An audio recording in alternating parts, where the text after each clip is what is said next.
बिस्मिल्लाहिर्रहमानिर्रहीम।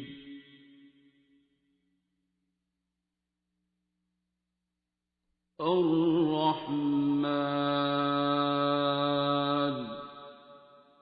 वो देखना मैं क्या तूने निकलना, मैं तेरे सवालों के जवाब दे दूँ। हाँ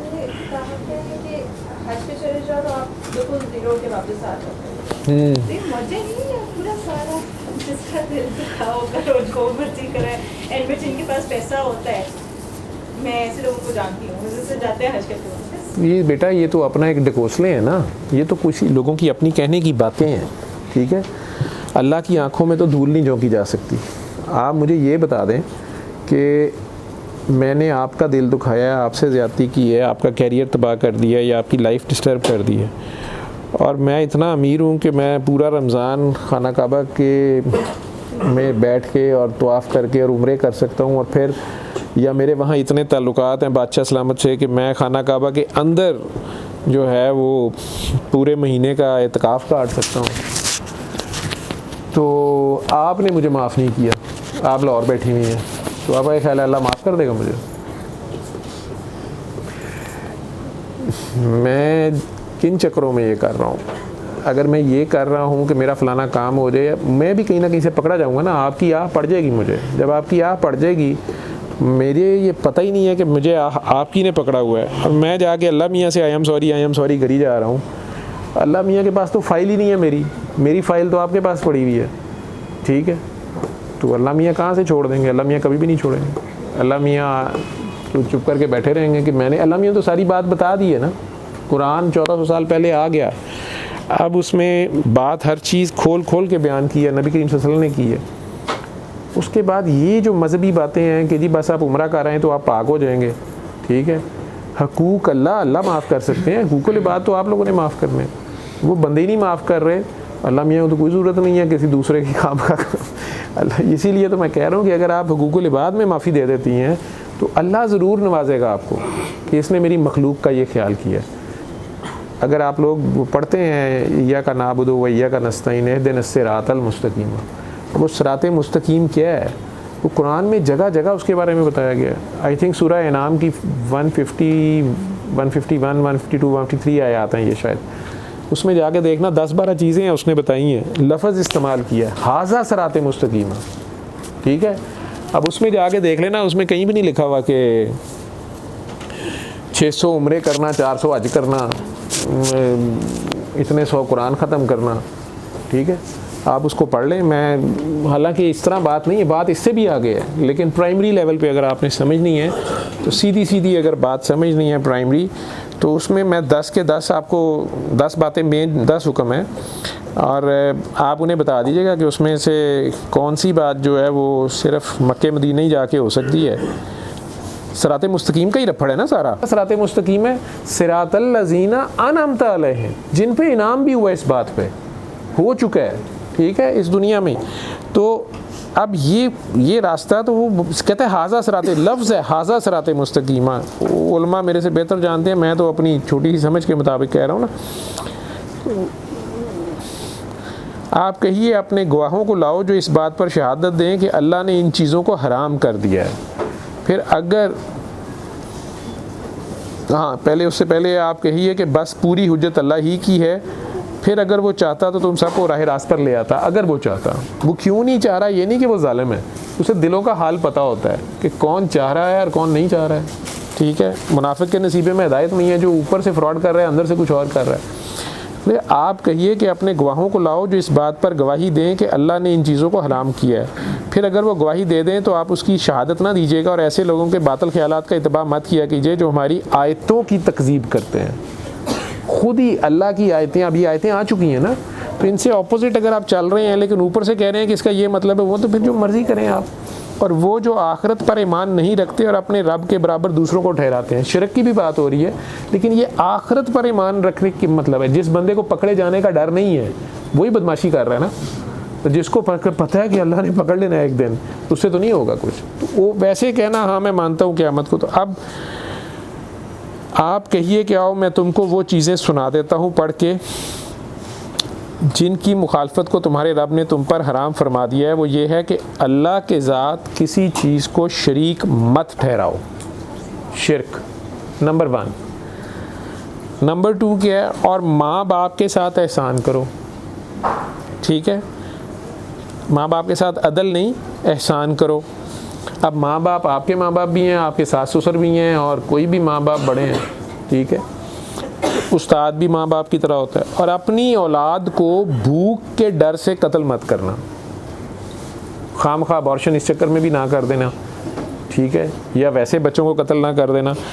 हम तुमको और उनको रिस्क देने वाले हैं, अच्छा, और बेहयाई के जितने भी तरीके हैं उनके पास भी ना जाना। अब ये बड़ी स्ट्रेट फॉरवर्ड बातें हैं, इनकी डेफिनेशंस आपने अपनी अपनी खुद फैसला कर लेनी है। खा वो एलानिया हो और खा पोशीदा हो, अगर वो खुल के बेहयाई शुरू हो जाए उसे फाशी कहते हैं, ठीक है। और जिसका खून करना अल्लाह ने हराम कर दिया है उसको कत्ल मत करना, खून नाहक मत करना, मगर हक के साथ। अगर हक है कि एक कातिल है उसको फांसी देनी है तो मजबूरी है, उसको तो देनी है, प्रूव हो गया। और उनका तुमको ताकीदी हुक्म दिया गया है ताकि तुम समझो, और यतीम के माल के पास भी ना जाना। अब मुझे बता दें, ये नमाज है, ये मेन, ये इस्लामियात की मेन मुआशरती उलूम की शाख है, ठीक है। सारा जोर तो इस पे आ रहा है, अभी इसमें तो नहीं आ रहा उम्रे करके हो। मगर ऐसे यतीम के माल के पास भी ना जाना, लेकिन अगर जाना पड़ रहा है ऐसे तरीके से जाओ जो कि एहसन हो, और यहाँ तक कि जब वो सुन्ने रुशद को वो एडल्ट हो जाए और नाप तोल, तो तब आप उसका माल उसके हवाले कर दो। अगर उससे पहले आपके ज़िम्मे उसका माल आ गया है, उसको ऐसे संभालें या उसको प्रोटेक्ट करें या उसमें इन्वेस्ट करें, उसमें अपना फ़ायदा ना लें। हाँ, अगर आप उसको सर्व कर रहे हैं, सारे काम छोड़ के उसमें अपनी उजरत आप लेते हैं, ये सारी बातें आगे डिस्क्राइब्ड हैं। और नाप तोल पूरी किया करो। अब ये देख लो, हमारे जितने कारोबार हो रहे हैं उनमें कितना नाप तोल पूरा है, हम अपनी ड्यूटियों में कितना नाप तोल पूरा कर रहे हैं, अपने घरों में कितना नाप तोल पूरा कर रहे हैं इंसाफ के साथ। और हम किसी शख्स को उसकी ताकत से ज़्यादा तकलीफ़ नहीं देते। और जब बात करो तो इंसाफ करो, ठीक है।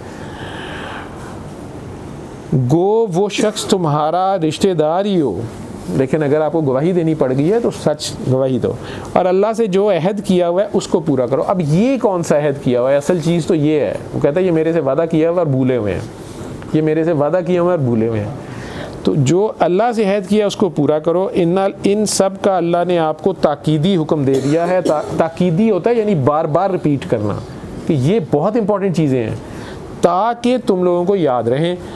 और ये कि हाज़ा सिरात मुस्तकीमा, और ये कि ये है मेरा सीधा रास्ता दीन का जो मुस्तकीम है, सो इस राह पर चलो। और दूसरी इसके अलावा राहें, अब इसको सारों को उल्टा कर लो तो वो इंटायरली इससे ऑपोजिट है।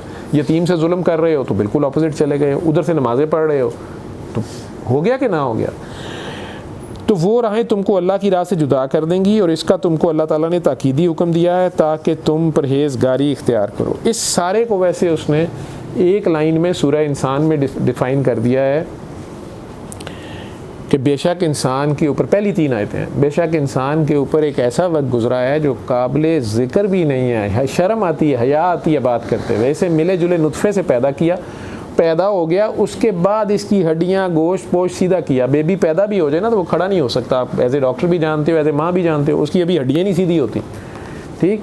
12-14 साल की एज में आके हड्डियाँ सारी जुड़ती हैं, सीधा प्रॉपर स्ट्रक्चर तैयार होता है, और फिर उसे देखने सुनने वाला बनाया।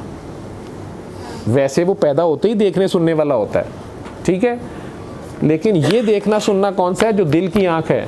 अब उसको सेंस है सारी, उसके पास एनालिसिस की सारी एबिलिटी है जब वो एडल्ट हो गया, ठीक है। अब अल्लाह कहता है, और अब उसे 2 राहें दिखा दी, शुक्र करे या ना करे, शुक्र करे या ना करे, बस इसमें उसने बात ख़त्म कर दी है, शुक्र करे या ना करे। ये 2 इंटायरली 180 डिग्री पे रास्ते हैं, सीधी सी बात कर दी। अब आप लोग सारा अपने ही देख लें, इसे ही कहते हैं कि बाबा जी एक लाइन में कह देते इश्क में शिकवा हराम है, माशूक बेऐब है। हमारा आधा दिन तो मेरे जैसों का तो शिकवे में गुजर जाता है, अल्लाह ने ऐसे क्यों किया, अल्लाह ने वैसे क्यों किया। इसको उसने एक और जगह बयान किया है कि तुम लोगों ने ना मेरे लेक्चर को मौलवी लेक्चर बना दिया, मैं तो दुआ कराने बैठा होता हूँ, मैं तो आलिम नहीं हूँ। उलमा नाराज़ होते हैं, वो कहते तुम कहाँ से कुरान में मत दखल दो, ये हमारा काम है। उनकी डोमेन है भाई, इजारादारी है उनकी। वैसे भी मुझे तो पता नहीं है, मैं उल्टा ही मतलब समझा दूँ। वैसे सादा जो तर्जमा है वो ज़रूर मैं बोल देता हूँ, वो उलमा कराम का ही लिखा हुआ है, मैं तो अरबी दान भी नहीं हूँ। उसमें वो कह रहे हैं कि मैं जब इनको नवाजता हूँ तो इनमें से कुछ कहते हैं कि हाँ अल्लाह ने हमारे पे करम किया है, अच्छी बात है, शुक्रगुजारी है। और जब ये फंस जाते हैं तो कहते हैं बस अल्लाह ने फंसा दिया है। कहते हैं, फिर एक जगह कहते हैं कि ये बात मुझे बहुत तकलीफ़ देती है, मुझे बड़ा अफसोस होता है। हालांकि ये यतीम को धक्के देते हैं, मस्कीन को खाना नहीं खिलाते, मुसाफिर की मदद नहीं करते, कैदी को खाना पानी नहीं देते। अब ये वो क्या इशारे दे रहा है? ये शुक्र नहीं करते, ये आजिज़ी नहीं करते, ये तकब्बुर करते हैं।